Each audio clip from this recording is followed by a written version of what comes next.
The next thing I remember is waking up with a feeling as if I had had a frightful nightmare, and seeing before me a terrible red glare crossed with thick black bars. I heard voices, too, speaking with a hollow sound, and as if muffled by a rush of wind or water.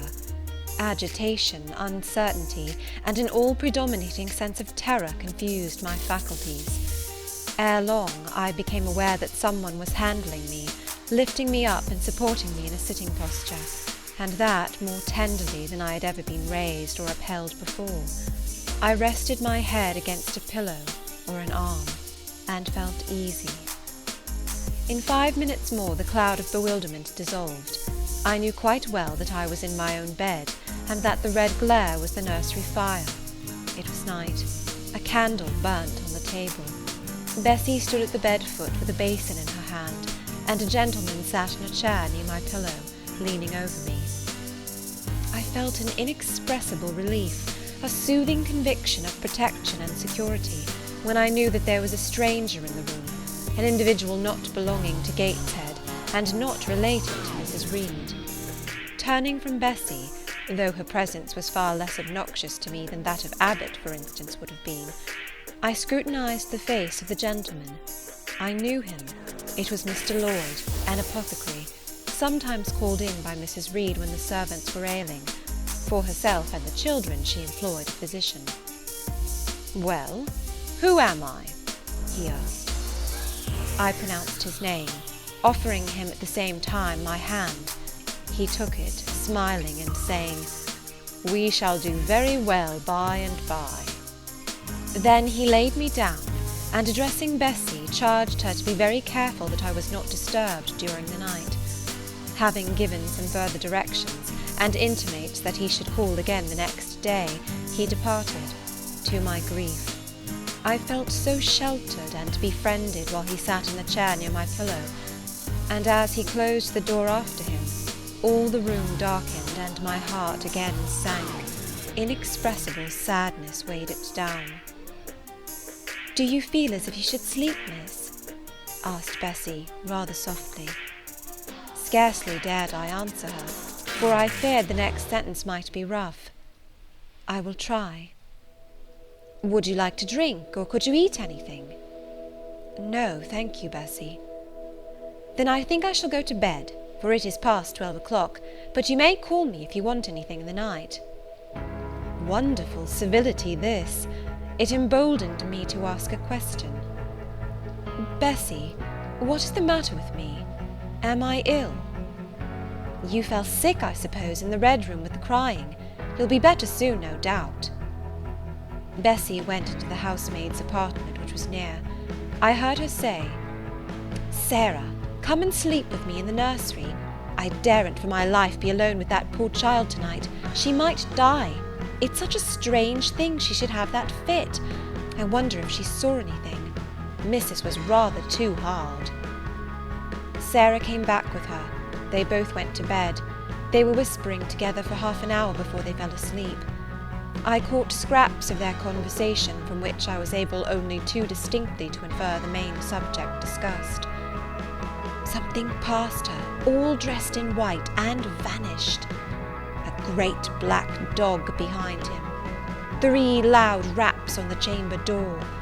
A light in the churchyard just over his grave, etc., etc. At last both slept. The fire and the candle went out. For me, the watches of that long night passed in ghastly wakefulness, strained by dread, such dread as children only can feel.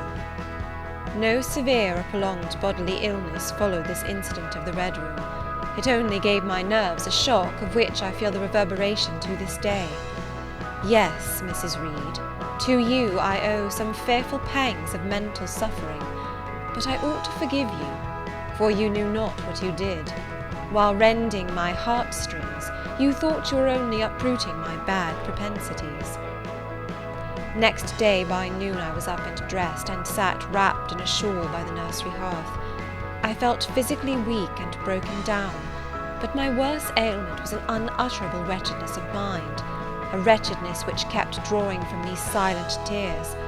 No sooner had I wiped one salt drop from my cheek than another followed. Yet, I thought, I ought to have been happy, for none of the Reeds were there. They were all gone out in the carriage with their mamma. Abbot, too, was sewing in another room, and Bessy, as she moved hither and thither, putting away toys and arranging drawers, addressed to me every now and then a word of unwonted kindness. This state of things should have been to me a paradise of peace, accustomed as I was to a life of ceaseless reprimand and thankless fagging.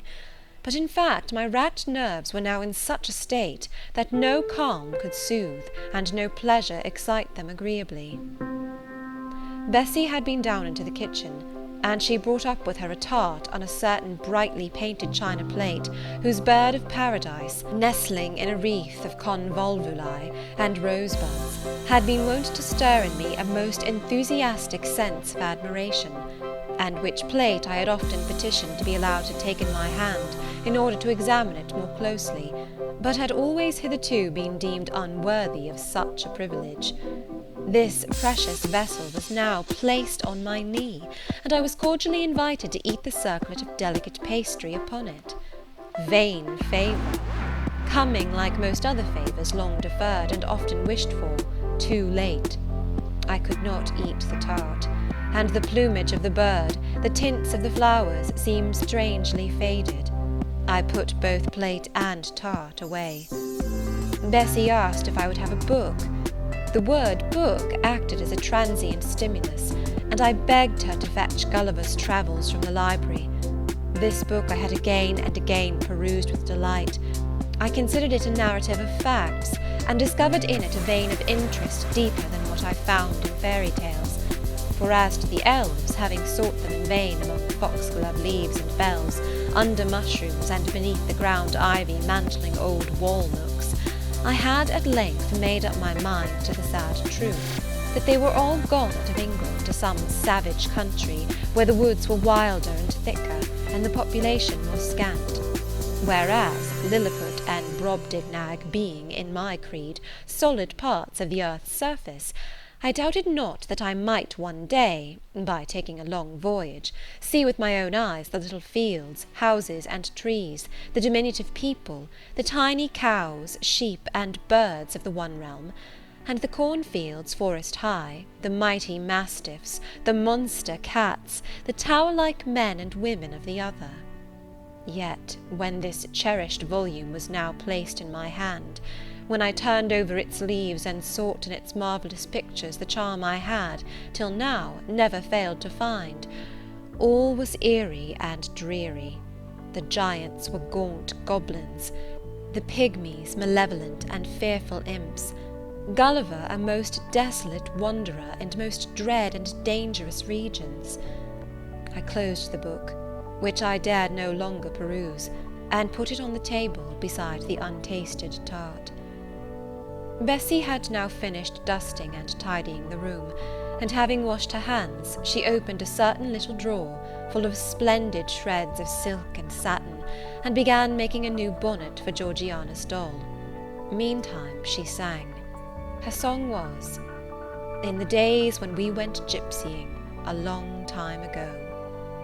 I had often heard the song before, and always with lively delight, for Bessy had a sweet voice. At least I thought so. But now, though her voice was still sweet, I found in its melody an indescribable sadness. Sometimes, preoccupied with her work, she sang the refrain very low, very lingeringly. "A long time ago" came out like the saddest cadence of a funeral hymn. She passed into another ballad, this time a really doleful one. "My feet they are sore, and my limbs they are weary. Long is the way, and the mountains are wild. Soon will the twilight close moonless and dreary over the path of the poor orphan child. Why did they send me so far and so lonely, up where the moors spread and grey rocks are piled? Men are hard-hearted, and kind angels only watch all the steps of a poor orphan child.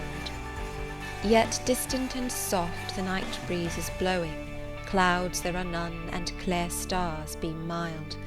God in his mercy protection is showing, comfort and hope to the poor orphan child.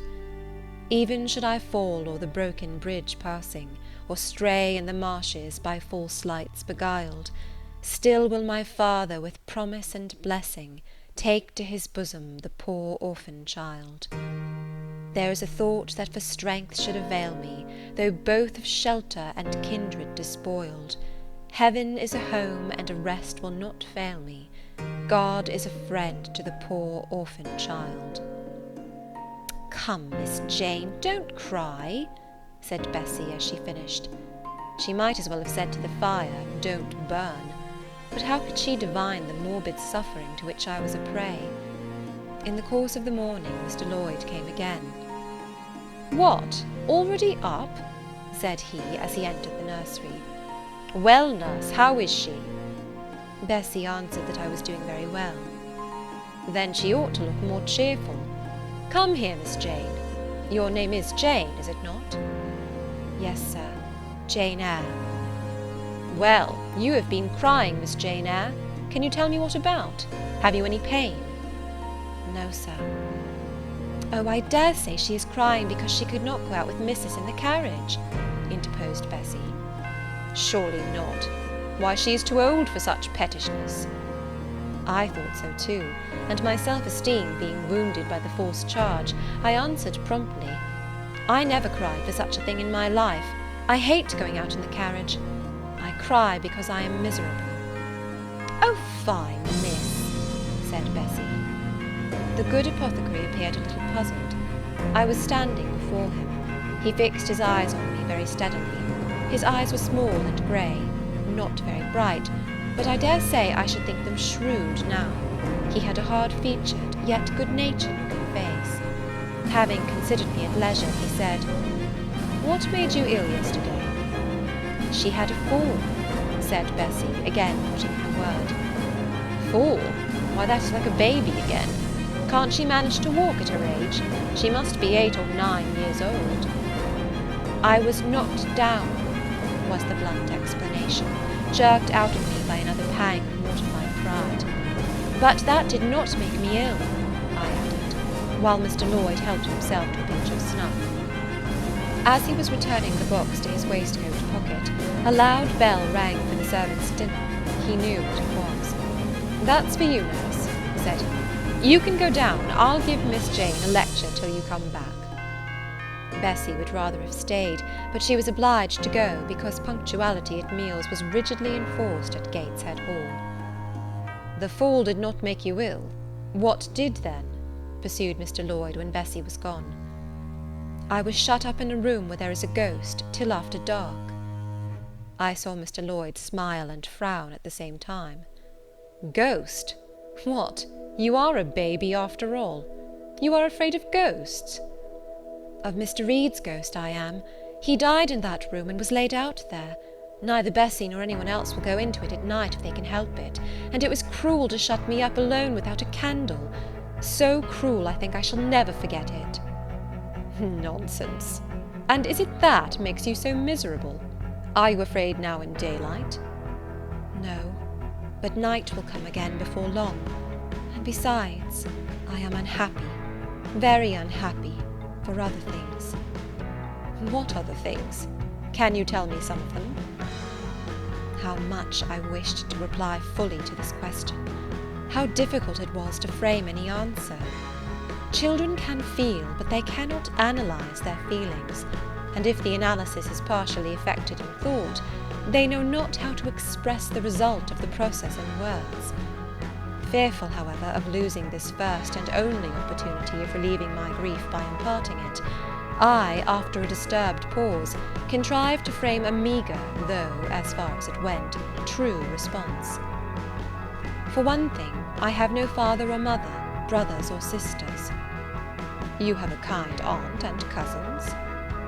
Again I paused, then bunglingly announced, "But John Reed knocked me down, and my aunt shut me up in the Red Room." Mr. Lloyd second time produced his snuff-box. "Don't you think Gateshead Hall a very beautiful house?" asked he. "Are you not very thankful to have such a fine place to live at?" "It is not my house, sir. and Abbot says I have less right to be here than a servant. Pooh! You can't be silly enough to wish to leave such a splendid place. If I had anywhere else to go, I should be glad to leave it, but I can never get away from Gateshead till I am a woman. Perhaps you may. Who knows? Have you any relations besides Mrs. Reed? I think not, sir. None belonging to your father? I don't know. I asked Aunt Reed once, and she said possibly I might have some poor, low relations called Eyre, but she knew nothing about them. If you had such, would you like to go to them? I reflected. Poverty looks grim to grown people, still more so to children. They have not much idea of industrious, working, respectable poverty. They think of the word only as connected with ragged clothes, scanty food, fireless grates, rude manners, and debasing vices. Poverty for me was synonymous with degradation. No, I should not like to belong to poor people, was my reply. Not even if they were kind to you? I shook my head. I could not see how poor people had the means of being kind, and then to learn to speak like them, to adopt their manners, to be uneducated, to grow up like one of the poor women I saw sometimes nursing their children or washing their clothes at the cottage doors of the village of Gateshead. No, I was not heroic enough to purchase liberty at the price of caste. But are your relatives so very poor? Are they working people? I cannot tell. Aunt Reed says if I have any, they must be a beggarly set. I should not like to go a-begging. Would you like to go to school? Again I reflected. I scarcely knew what school was.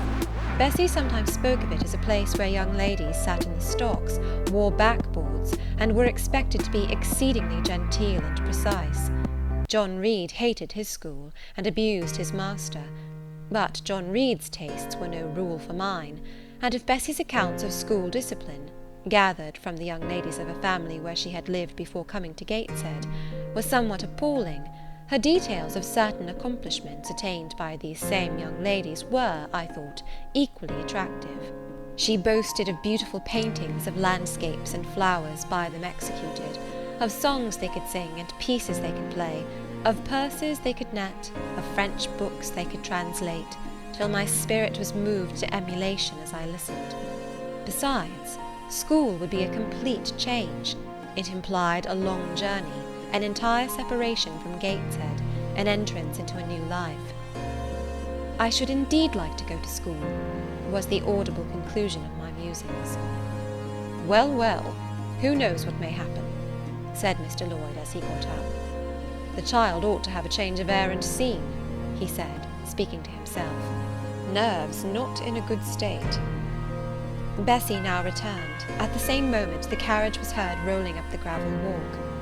Is that your mistress, nurse? asked Mr. Lloyd. I should like to speak to her before I go. Bessie invited him to walk into the breakfast room, and led the way out. In the interview which followed between him and Mrs. Reed, I presume, from after occurrences, that the apothecary ventured to recommend my being sent to school, and the recommendation was no doubt readily enough adopted, for, as Abbot said in discussing the subject with Bessie, when both sat sewing in the nursery one night, after I was in bed, and, as they thought, asleep, Mrs. was, she dared say, glad enough to get rid of such a tiresome, ill-conditioned child, who always looked as if she were watching everybody, and scheming plots underhand. Abbot, I think, gave me credit for being a sort of infantine Guy Fawkes. On that same occasion I learned, for the first time, from Miss Abbott's communications to Bessie, that my father had been a poor clergyman, that my mother had married him against the wishes of her friends, who considered the match beneath them, that my grandfather Reed was so irritated out of disobedience, he cut her off without a shilling, that after my mother and father had been married a year, the latter caught the typhus fever while visiting among the poor of a large manufacturing town where his curacy was situated, and where that disease was then prevalent, that my mother took the infection from him, and both died within a month of each other. Bessie, when she heard this narrative, sighed and said, Poor Miss Jane is to be pitied too, Abbot. Yes, responded Abbot, if she were a nice pretty child, one might compassionate her forlornness, but one really cannot care for such a little toad as that. "Not a great deal, to be sure," agreed Bessie. "At any rate, a beauty like Miss Georgiana would be more moving in the same condition." "Oh, yes, I dote on Miss Georgiana," cried the fervent abbot. "Little darling, with her long curls and her blue eyes, and such a sweet colour as she has, just as if she were painted. Bessie, I could fancy a Welsh rabbit for supper." "So could I, with a roast onion. Come, we'll go down." They went. End of chapter 3.